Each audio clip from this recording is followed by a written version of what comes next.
Good morning, Baltimore, and welcome into the Ravens Rundown. My name is Joey Petersen. We are only like 2.5 months away from the NFL Draft, and I, for one, cannot wait. 14th overall pick, it's going to be a blast, and if you are as pumped up for it as I am, do me one big favor. Hit that thumbs up button and like today's video. Coming up on today's show, Matt Miller and ESPN released their latest two-round 2026 NFL mock draft.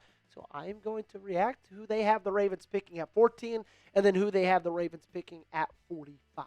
They start off with what most people think is going to happen. Fernando Mendoza, number 1 overall to the Raiders. Arvell Reese, number 2 to the Jets. Mauigoa to the Cardinals. Rueben Bain Jr., the Titans. Carnell Tate to the Giants. Spencer Fano to the Browns. Caleb Downs to the Commanders. Jeremiah Love to the New Orleans Saints. David Bailey to the Chiefs. Mansoor, Delane to the Bengals. Jermod, McCoy to the Dolphins. Sonny Styles, linebacker to the Dallas Cowboys. The Rams, they have taken Colton Hood, cornerback out of Tennessee at number 13 overall. And that's where we get to the 14th overall pick for the Baltimore Ravens. Before I tell you who ESPN had taken, I want you guys to let me know. Who would you draft in that scenario? Okay, go skip back if you need to. Look at who all the selections or who all the teams have selected so far. Let me know. Who would you pick if you had this 14th overall pick in this scenario? Jordyn Tyson, that is the selection in Matt Miller's mock draft. Wide receiver out of Arizona State. A little bit shocking, but Matt Miller kind of peels back to the curtain as to why this was the pick. The Ravens brought in defensive-minded Jesse Minter as their new coach, but that doesn't lock Baltimore into a defender in round 1. This team lacks reliable options for Lamar Jackson outside of Zay Flowers, who had back-to-back 1,000-yard seasons and needs to diversify its passing attack.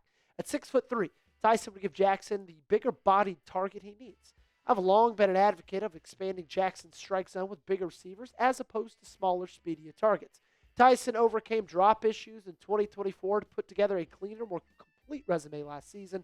There are injury concerns, but he profiles as a wide receiver 1 who can win on vertical routes and has an expanded route tree for inside and breaking patterns. Look, this would be a really, really intriguing thought. A very, very intriguing draft pick. Because I look at Jordyn Tyson and I think, man, he has as much talent as any wide receiver in this class.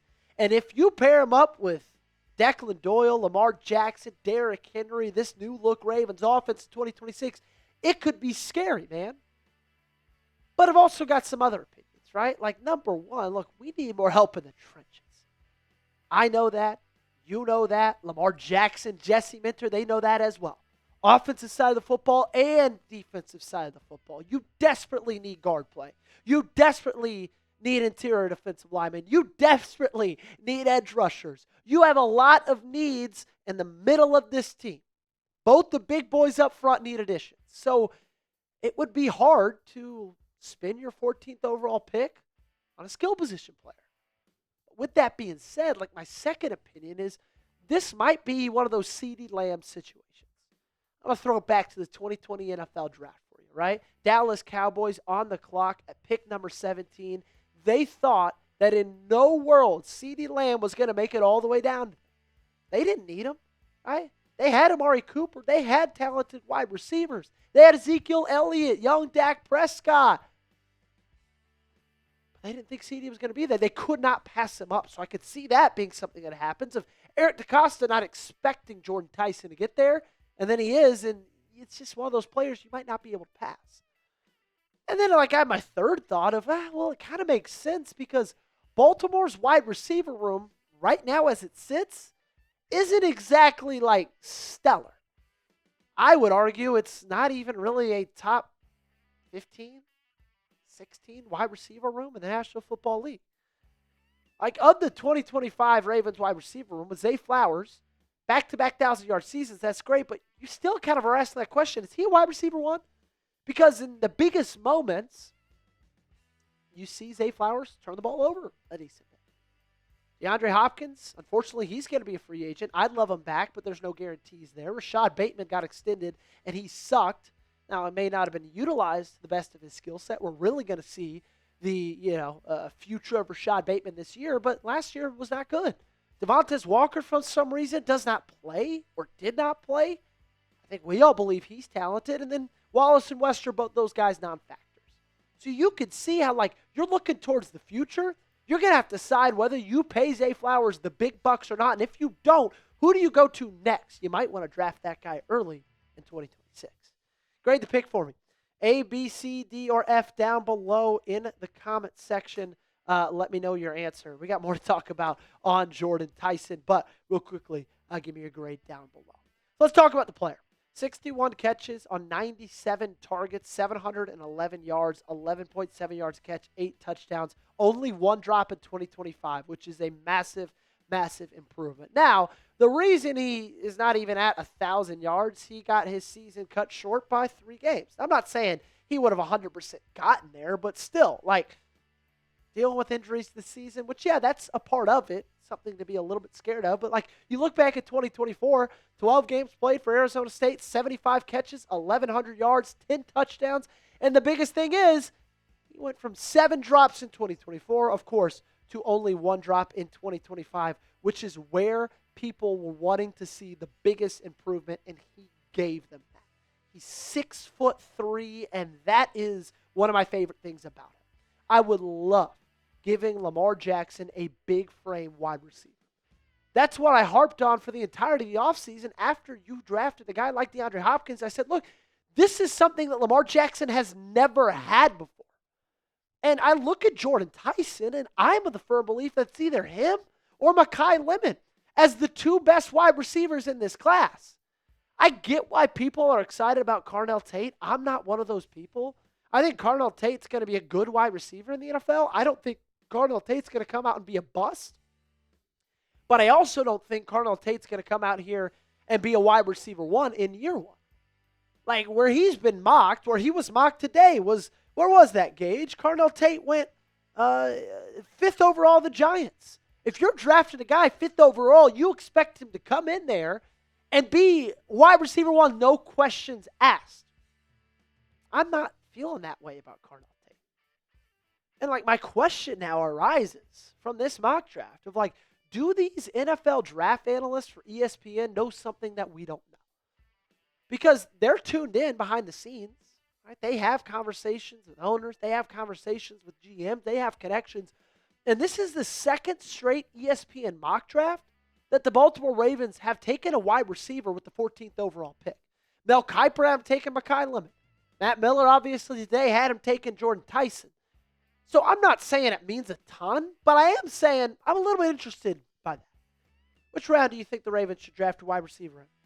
Let me know down below in the comment section. Weigh in with your answer, and let me know real quickly.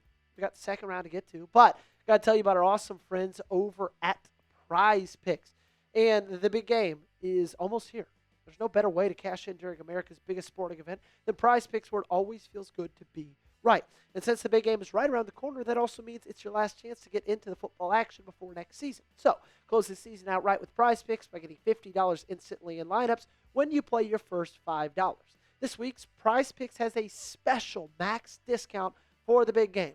Live in the app now, so head there. Drake May just needs 1 passing yard for the max discount to win. Just add another player to the lineup, and if the picks hit, you can cash in, join millions of users, and sign up for America's #1 sports picks app.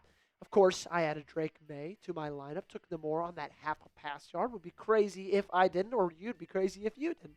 Less on Ramondre Stevenson, 50.5 rushing yards, and the more on Cooper Kupp, 32.5 receiving yards. Download the Prize Picks app today and use code CLNS to get $50 in lineups after you play your first $5 lineup. That's code CLNS to get $50 in lineups after you play your first $5 lineup. Link to this promo is in the comments and description of today's video. Prize Picks, it's good to be right. Let's go to the 2nd round. 45th overall pick. Your Baltimore Ravens select LT Overton, edge rusher out of Alabama. Here's what Matt Miller had to say about him. Overton is a tweener edge rusher at 6'5", 278 pounds, but his upside as a pass rusher makes him an intriguing prospect in a 30 front. The Ravens have to get younger and stronger on the edge of the defense, and I could not agree more. 13 games played for Overton in 2025, 6 tackles for loss, 4 sacks, 24 pressures. I do like the fact that he brings you something that not a lot of people have in this draft class, right? He has the ability to go in and out. He can be on your interior. He can be on your exterior. He can be on the edge. He can line up in the two. Like, he can do whatever you want him to do. And he did it at a decently high level in college. I think there's a lot of upside when it comes to LT Overton, and we know for a fact that they have to address edge rusher early, sometime in the first 2 days. So I love that they're doing that in the second round. When it comes to this entire mock draft, look, I am a believer in offensive line and defensive line in the first 2 rounds. You can call me lame. You can call me boring. You can call me old school. I don't care, frankly, what you call me. I was just so tired of watching every single game there being no protection in the interior of our offensive line for Lamar, and there was no ability to put pressure on opposing quarterbacks.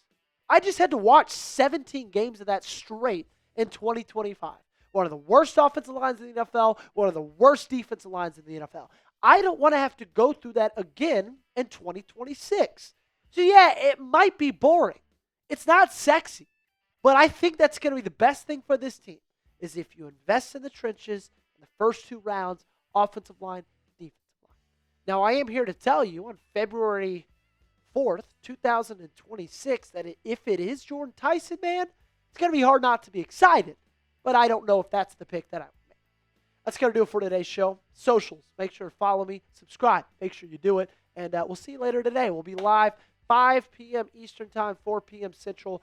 We'll have 3 segments, about an hour of coverage. It's going to be an absolute blast. I better see you there to make sure I do. Subscribe to the channel, turn on those notifications, and we'll see you later.